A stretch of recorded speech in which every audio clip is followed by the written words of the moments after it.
Friends, welcome to राज इतिहास के। तालिबान कैसे बन गया एक आतंकी संगठन? कौन है तालिबान? आइए जानते हैं इसकी पूरी कहानी आज की वीडियो में। हमारा पड़ोसी देश अफगानिस्तान, सदियों से भारत के साथ सांस्कृतिक विरासत साझा करने वाला अफगानिस्तान, वही अफगानिस्तान जिसे अनारों का देश भी कहा जाता है, जो होठों को छू ले तो लगता है कि मुंह में खून लग गया है, लेकिन आज हकीकत देखें तो सच में एक खून इस देश की किस्मत बन गया है। इस खूनी मंजर की कहानी का इतिहास और भी ज्यादा भयानक है। सवाल है कि आखिर कैसे अफगानिस्तान की खुशी गम में बदल गई। इस पूरे किस्से को समझने के लिए हमें करीब 3 दशक पीछे चलना होगा, यानी कि 90 के उस दौर में जब दो बड़े देश दुनिया में अपनी ताकत आजमाने के नशे में चूर थे। एक और था अमेरिका तो दूसरी तरफ था सोवियत संघ यानी कि रूस। दुनिया में सबसे शक्तिशाली बनने में मदमस्त इन दोनों देशों ने दुनिया की कई खूबसूरत नक्शों की तस्वीरें हमेशा के लिए बदल दी थी। इसी की गिरफ्त में अफगानिस्तान भी आया। कब हुई थी तालिबान की शुरुआत? पुश्तो जुबान में छात्रों को तालिबान कहा जाता है। 90 के दशक की शुरुआत में जब सोवियत संघ अफगानिस्तान से अपने सैनिकों को वापस बुला रहा था, उसी दौर में तालिबान का उभार हुआ है। माना जाता है कि पश्तो आंदोलन पहले धार्मिक मदरसों में उभरा और इसके लिए सऊदी अरब ने फंडिंग की। इस आंदोलन में सुन्नी इस्लाम की कट्टर मान्यताओं का प्रचार किया गया था। जल्दी ही तालिबान अफगानिस्तान और पाकिस्तान के बीच फैले पश्तून इलाके में शांति और सुरक्षा की स्थापना के साथ साथ शरिया कानून के कट्टरपंथी संस्करण को लागू करने का वादा करने लगे थे। इस दौरान दक्षिण पश्चिम अफगानिस्तान में तालिबान का प्रभाव तेजी से बढ़ रहा था।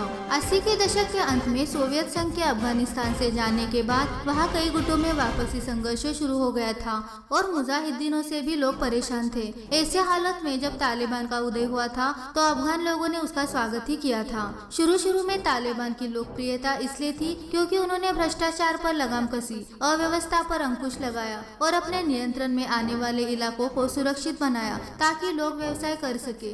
दक्षिण पश्चिम अफगानिस्तान में तालिबान ने जल्द ही अपना प्रभाव बढ़ाया। सितंबर 1995 में तालिबान ने ईरान सीमा से लगे हेरान प्रांत पर कब्जा कर लिया था। इसके 1 साल बाद तालिबान ने बुरहानुद्दीन रब्बानी सरकार को सत्ता से हटाकर अफगानिस्तान की राजधानी काबुल पर कब्जा कर लिया था। 1998 आते आते लगभग 90% अफगानिस्तान पर तालिबान का नियंत्रण हो गया था। धीरे धीरे तालिबान पर मानवाधिकार उल्लंघन और सांस्कृतिक दुर्व्यवहार के आरोप भी लगे। पश्तो भाषा में तालिबान का मतलब होता है छात्र, खासकर ऐसे छात्र जो कट्टर इस्लामी धार्मिक शिक्षा से प्रेरित हो। कहा जाता है कि कट्टर सुन्नी इस्लामी विद्वानों ने धार्मिक संस्थाओं के सहयोग से पाकिस्तान में इनकी बुनियाद खड़ी की थी। तालिबान पर देवबंदी विचारधारा का पूरा प्रभाव है। तालिबान को खड़ा करने के पीछे सऊदी अरब से आ रही आर्थिक मदद भी जिम्मेदार माना जाता है। शुरुआती तौर पर तालिबान ने ऐलान किया कि इस्लामी इलाकों से विदेशी शासन खत्म करना, वहाँ शरिया कानून और इस्लामी राज्य स्थापित करना उनका मकसद है। शुरू में सामंतों के अत्याचार, अधिकारियों के करप्शन से अजीज जनता ने तालिबान में मसीहा देखा और कई इलाकों में कबायली लोगों ने इनका स्वागत भी किया। लेकिन बाद में कट्टरता ने तालिबान की ये लोकप्रियता भी खत्म कर दी। लेकिन तब तक तालिबान इतना पावरफुल हो चुका था कि उससे निजात पाने की लोगों की उम्मीद खत्म हो गई। शुरुआती दौर में अफगानिस्तान में रूसी प्रभाव खत्म करने के लिए तालिबान के पीछे अमेरिकी समर्थन माना गया। लेकिन 9/11 के हमले के बाद अमेरिका को कट्टर विचारधारा की आंच महसूस कराई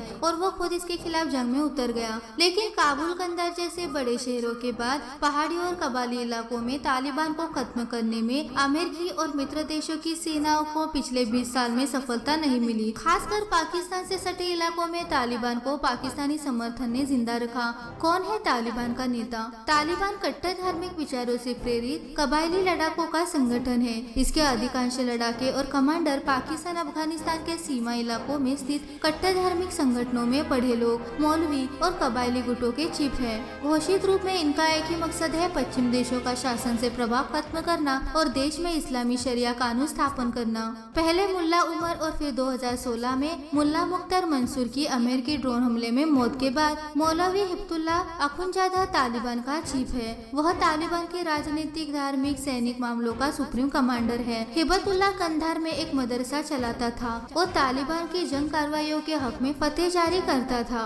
2001 से पहले अफगानिस्तान में कायम तालिबान की हुकूमत के दौरान वह अदालतों का प्रमुख भी रहा। उसके दौर में तालिबान ने राजनीतिक समाधान के लिए दोहा से लेकर कई विदेशी लोक संसदों पर वार्ता में भी हिस्सा लिया था।